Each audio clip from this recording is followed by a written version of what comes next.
it's my pleasure to welcome Connie Montana, SVP and Program Manager for the Bank of America Charitable Foundation, and Molly Green, Philanthropic Giving Project Manager.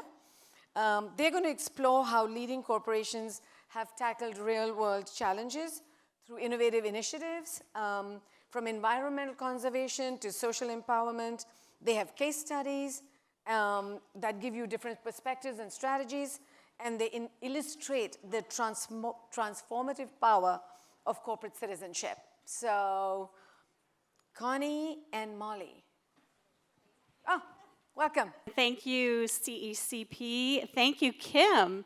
That was terrific, and it makes me think of the power that is in this room when we think about how we bring our collective toolkits together to create social equality. So thanks for the opportunity.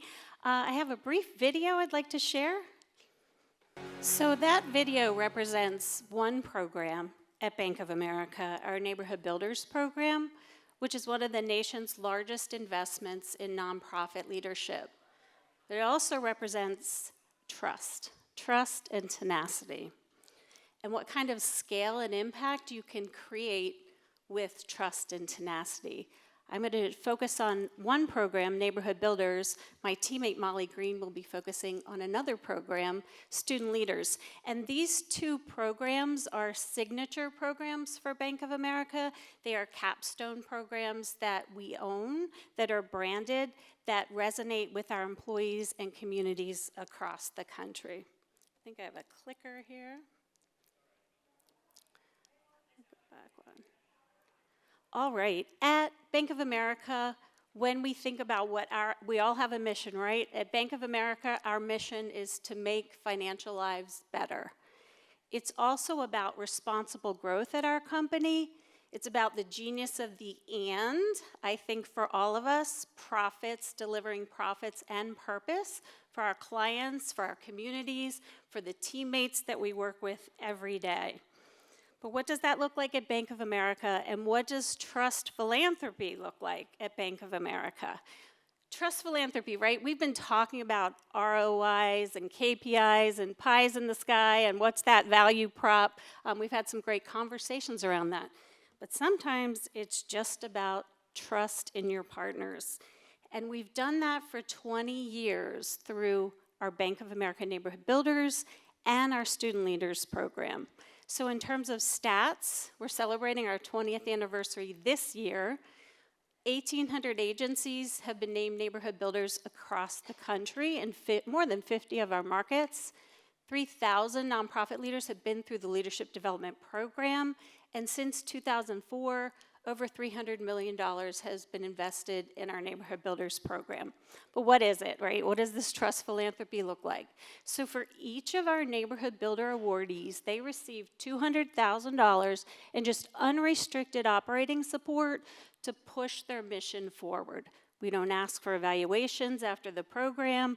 We have local market selection committees in each of our markets who help decide who these awardees are. And then we trust that they are going to use those funds in the way that they have requested and the way that we think it will have great impact in their communities. It also has, I talked about that leadership development program and investing in our nonprofit leaders. We know there's a crisis of succession planning and burnout in the nonprofit industry. So we try to look at all the common themes of what our nonprofit leaders are struggling with. We find the best speakers that we can, and then we curate a leadership program for our awardees for 2 years, and they receive that unrestricted operating support. The programs have had tremendous influence and impact in our local markets, but again, the ROIs and the KPIs, what does that really look like? Well, it's more than even can be measured over 20 years. We have great stories that we can tee up, but it's things like launching Habitat for Humanity restores across the country for local affiliates. It's launching social enterprises for small nonprofits who otherwise couldn't find the funding or the leadership development for their staff to be able to launch those programs. It's leveraging funds, and many of you do it too. Some of the grants that you give, some of the awards that you give are prestigious, and then your nonprofit partners you may not even know are able to really leverage those. And that's another thing that's hard to measure, but it's part of all the work that we collectively do. And then the leadership piece. And we learned this is just a story, we learned it in a serendipitous way. Recently we learned that Doug Rao, the former president of Trader Joe's, and now has launched the Daily Table in Boston, founder of that, went through our Neighborhood Builders Award program. And he said that that was one of the greatest leadership programs he went through and helped him really as he went forward on his path, which we know is a successful one. It's good for business, right? It's good for our brands. When our Neighborhood Builder awardees are announced, typically in the fall, the media stories light up like a tote board across the country, so our markets are able to celebrate. We are able to quantify how many impressions there are, either through social or either through media impressions. So once again, investing in leadership and trust can have big dividends and create scale and impact, even though we can't always measure it. Speaking of impact, think about our future leaders in this country.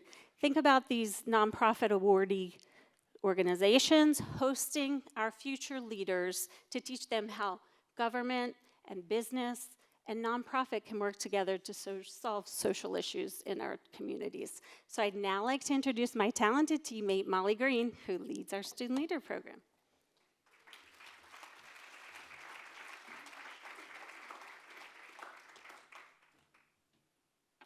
Wonderful. Thank you, Connie, and thank you all for giving us a few minutes to share about our signature programs. Similar to Connie, I want to kick off with sharing a little bit about student leaders through a quick video.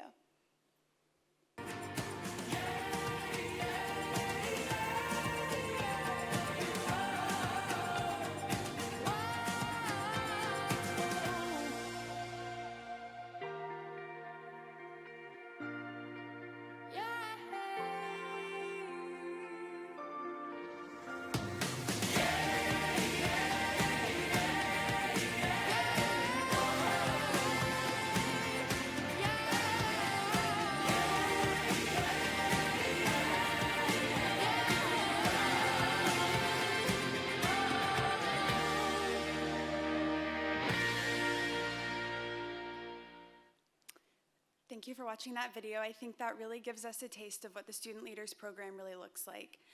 I think you can see in that video what the students embody, and I think that is so much joy and so much hope for the future. And that's what the Student Leaders Program is all about. It's about developing our future leaders and providing them with opportunities to grow and learn in their passions. So the Student Leaders Program provides opportunity for these students as high school juniors and seniors to intern at a local nonprofit in their community. We have 315 students this year from 96 markets across the US. So it's a lot of teenagers, which is a lot of fun, and they bring so much passion and so much brilliance to this program. They're each connected to a nonprofit where they live, so a Charlotte student will intern in Charlotte. And they're paid for that 8-week internship, and for one of those weeks they're brought to DC to meet their peers from across the country who share their community-minded spirits. We bring them to DC to do a variety of different activities. We spend a day on Capitol Hill where they get to meet with their representatives and share what they really care about. We do a poverty and social services simulation. We listen to what they say in their applications. This year they focused a lot on mental health, so we're going to bring some conversation around mental health to them. And we think that that internship piece and that summit piece really complement each other to provide both workforce development training as well as real hands-on experience in the workforce, in addition to that week-long leadership training where they get this amazing peer network. You saw in the video that our motto for the program is serve, inspire, change. And I think that's really important because it really embodies what the program is all about. Serve has to do with both the internship piece and the summit piece. So they are directly serving their communities by working at a nonprofit for 8 weeks in their own community and serving that organization as well as their own community. There's also a service learning component at the summit. This year we'll be partnering with Special Olympics, which we're really excited about. Inspire is the next word in that motto. And I think inspire is a really special part because it goes both ways for us. So we get the opportunity to inspire the students, we hope, by introducing them to different career paths. I think looking around this room and being part of a lot of these conversations, there's so many ways to create community impact, and we want to show the students that. It doesn't necessarily mean you start a nonprofit, but maybe it does. It could be in any of the sectors, and I think that's really important for them to learn. And then in turn, they inspire each of us. I went to DC last year for my first Student Leaders Summit, and I came away definitely a different person. They are unbelievably inspiring and gave me so much hope for the future. And lastly, change. We empower these students to go back to their communities, taking with them the tools that they learn in their internships, the tools that they learn at the summit, to really create change in their communities and hope that they understand how each sector creates change in its own way. You might be wondering why Bank of America has invested in this program for 20 years.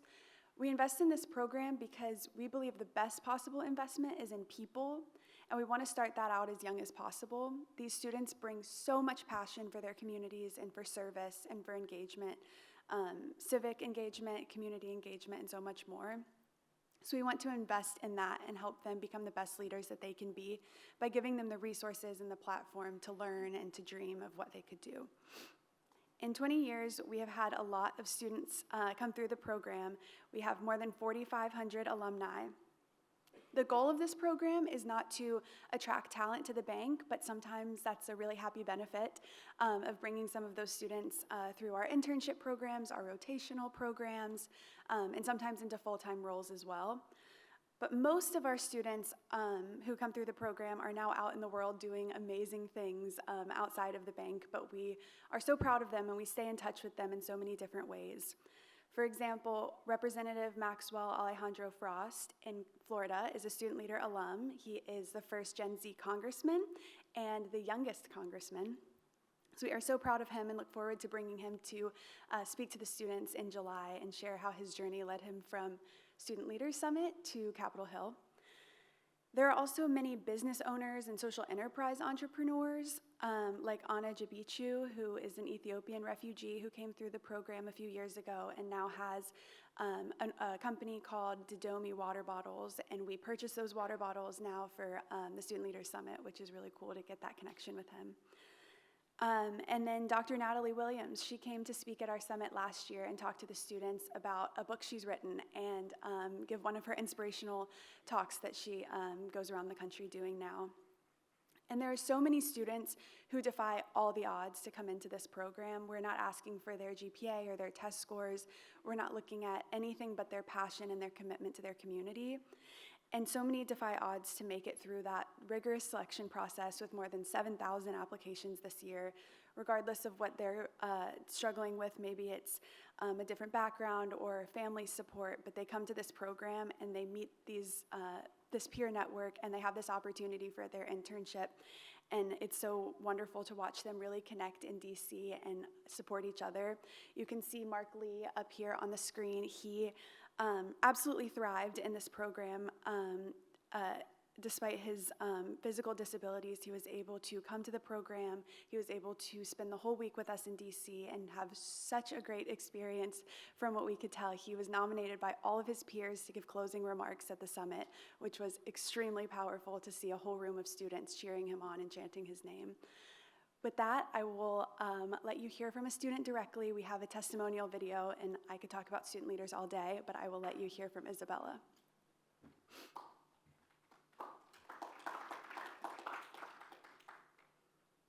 3 years on STEM, so math, outreach, science, and all that, and I felt like I wanted a holistic education, one that prioritized diversity of thought, understanding why people do things and the social context of that, and I felt like being a student leader, I would get that.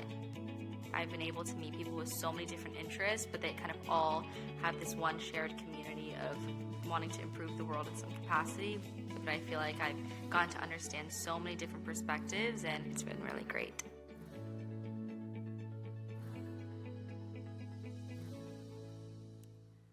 And we will leave you with that. Thank you for taking some time to learn a little bit more about our signature programs, and thank you for all the amazing work you're doing.